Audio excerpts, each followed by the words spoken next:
Эфирде яңалыклар вакыты студияда Лейсан Галиева исәнмесез. Бүгенге чыгарылышның төп темалары.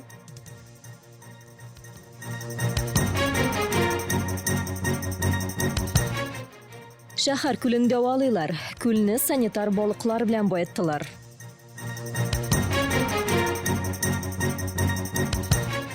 Изге теләк, хөрмәт укытучыларга, бәйрәм уңайыннан педагогларга тәбрикләү сүзләре яңгырый.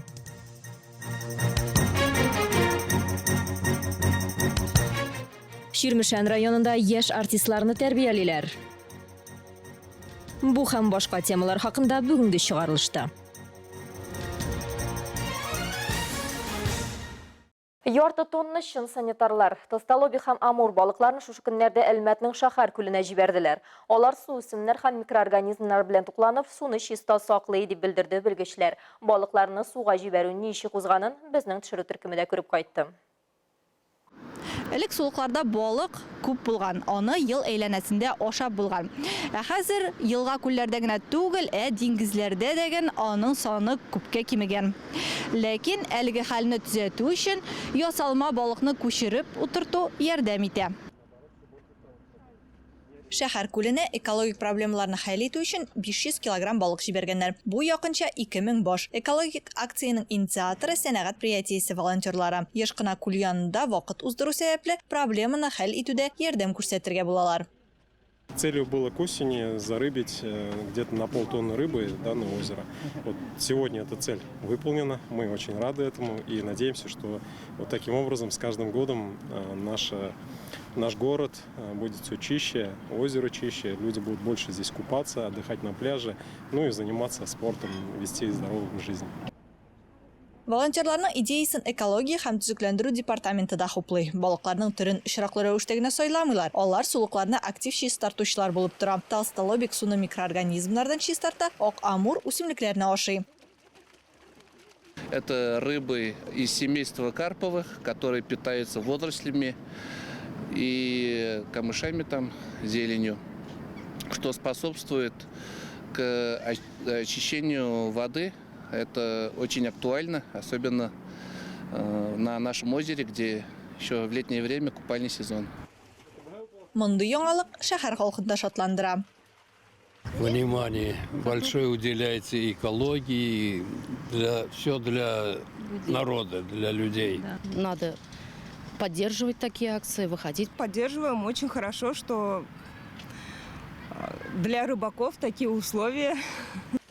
Бүтән балыкта урын алмаштыруны кичерә алмаячак, әмма экология һәм төзекләндерү департаменты, шулай ук волонтерлар да алга таба да сулыкларны балык белән баетуны дәвам итәргә планлаштыра. Алсу Нуриева, Рафаэль Сафин, яңалыклар вакыты, Луч Әлмәт телекомпаниясе.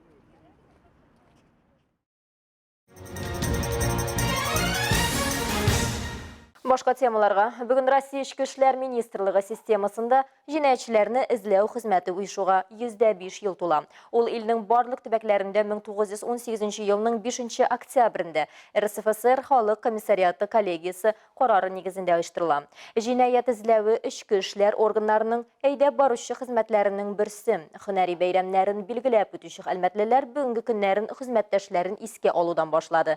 Бер-берсен бәйрәм белән тәбрикләде.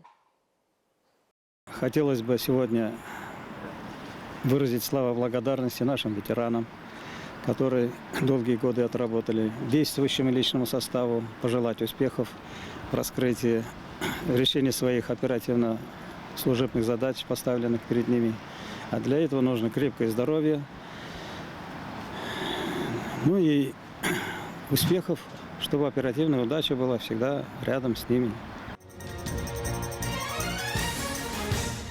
Бүген бүтін Рәсәй укытучылары котлаулар кабул итә. Шуның айдан Нефтчеләр сарайында Әлмәттә педагогик белем бирү хезмәткәрләрен хөрмәтләү тантанасы узды. Район башлыгы атказанган укытучыларны, яшь белгечләрне һәм педагогик хезмәт ветераннарын котлап узды. Профессия учителя, она действительно сакральная и уникальная. Наверное, невозможно выбрать эту профессию, но если даже ты выберешь, то невозможно в ней двигаться, работать и быть настоящим учителем, если это не твое призвание, если это не то, что тебя мотивирует, занимает и о чем-то. Үз һөнәрләрендә югары нәтиҗәләргә ирешкән педагогларга Тимур Нагуманов мактау кыягазләре һәм мәгарифтәге казанышлары өчен күкрәк билгеләрен тапшырды. Бүләкләнүчеләр исемлегенә карасаң районыбызда иң ихтыяҗлы педагоглар эшли дип ышаныч белән әйтергә була.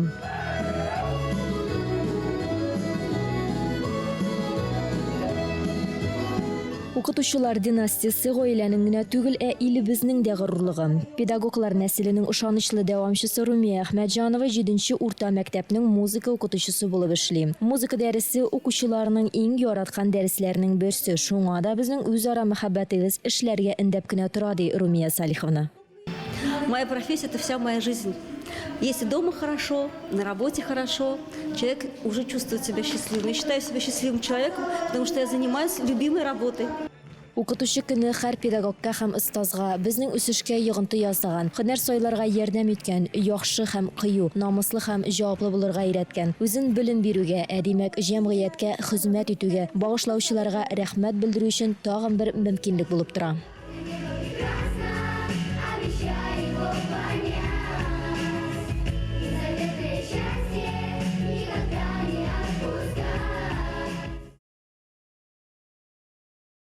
Укытучы һәркем өчен мөһим урынны алып торучыларның берсе. Октябрь аеның матур кояшлы көнендә Азнакайда да укытучылар көнен тантана иттеләр. Шәһәрнең мәдәният йортында хөрмәткә лаек мәгариф хезмәткәрләре җыйналды.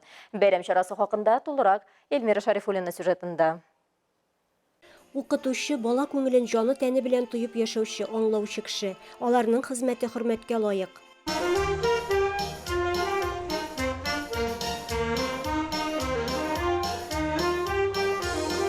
Тантаналы чарага килгән педагогларны сәнгать мәктәбендә тәрбияләнүче яшь музыкантлар каршы алды. Бәйрәм залына җыйналган мөгаллимнәрне район башлыгы Марсель Шайдуллин һәм мәгариф идарәсе начальнигы Зөлфия Гыйләҗева сәламләп, изге теләкләрен җиткерделәр. Без инде аны һәрвакыт көтеп алабыз. Ул бик матур, бик гүзәл, изге бәйрәм барыбыз өчен дә, чөнки без барыбыз да үзебезнең укытучыларыбызга һәрвакыт инде рәхмәтле. Зур күрсәткечләргә ирешкән укытучыларга, абруйлы хезмәт ветераннарына котлау хатлары, дипломнар, истәлекле бүләкләр тапшырылды. Бик якын итеп менә шушы бәйрәм белән тәбрик итәм.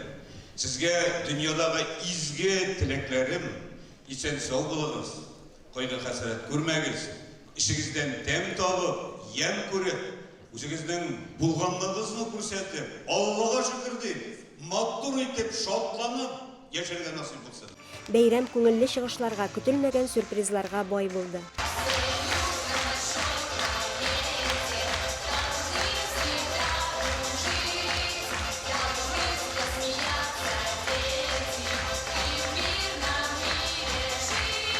Эльмира Шарифуллина, Рөстәм Әкбәров, яңалыклар вакыты, Луч, Әлмәт телекомпаниясе.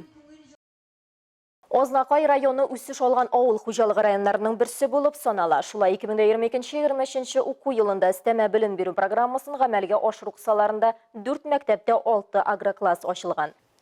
Яңа уку елында агрокласслар сафлары тагын 3 яңа сыйныф белән тулыландырылган. Аграр университет һәм ветеринария академиясе укытучылары тарафыннан әлеге сыйныфларда атна сайын Zoom конференциялар форматында дәресләр үткәрелә. Айга бер тапкыр укытучылар районга чыгып, практик дәрес үткәрәләр. Мондый чаралар авыл өчен кадрлар әзерләү бурычын гамәлгә ашыру кысаларында башкарыла. Укытучы җилкәсендә белем бирү генә түгел, тәрбия мәсьәләсе дә. Бу юнәлештә күп мәгалимнәр иҗат аша эш йөртә. Чирмешан районы Бәркәтә авылы мәктәбендә җәмгыять белем укытучысы Рәзинә Мортазина узган ел укучылар өчен театр түгәрәгә оештырып җибәрә. Шулай итеп, ул балаларны театр сәнгате аша туган җирләрен, туган телләрен, үз тарихларын яратырга һәм хөрмәт итәргә өйрәтә. Бәркәттә авылы мәктәбендә булдырылган театр түгәрәгендә башлыча өлкән сыйныф укучылары катнаша. Алар менә шулай дәрестән соң калып, авылларның күркәм традицияләрен барлау өстендә бергәләп эшлиләр.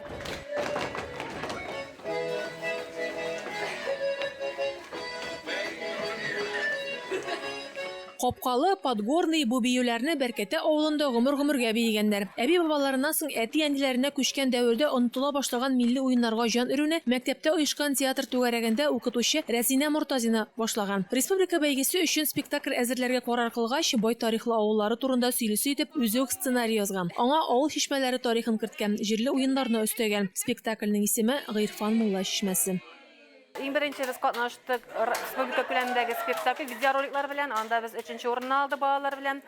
Аннан соң бит инде без бергә фестивалендә катнаштык, анда менә шу Гирфан Мулла чишмәсен куйдык, ләкин анда безнең күрсәтү аралыгы уңына минут булган күрә, шушы вакытларда кыскарттык без аны. Инде хәзер без менә шу Гирфан Мулла чишмәсе белән Кәрим Тимчурин оештырган фестивальдә катнашабыз. Салават күпере театр түгәрәгендә актив катнашучыларның берсе Илүсә Моратова. 10нчы сыйныфта белем алучы туташ узган ел төп рольне уйнаган булса, быел үзен икенче пландагы рольдә сынап карыйсы иткән. Аның фикеренчә, икенче планда тамашачы истә калдырсын өчен аеруча тырышырга кирәк. Сүләргә кирәкми, ятларга күп кирәкми, мимика белән күбрәк эш итәргә кирәк. Мондый иҗат түгәрәкләре укучыларның күңелләрен ачарга ярдәм итә дип саный укытучылар. Әлегә кадәр башлыча спортта үсеш алган укучыларның тиз арада республика күләм танылулары моның ачык дәлиле. Аның җитәкчесенең эшләве белән бергә балаларның менә шушы эшчәнлеккә, менә шушы театр юнәлешенә бирелгәнлекләрен күргәч, ничектер аптырабрак киттем. Алардагы талант, әйбит, алар үзләрен шунда күрсәтмәкче булып, алар үзләренең тойгыларын шунда күрсәтмәкче булып, әйбит, эшли башладылар да, бик шатланып куйдым. Рәдифә Нугманова, Вадим Тарасов, яңалыклар вакыты, Луч, Әлмәт телекомпаниясе.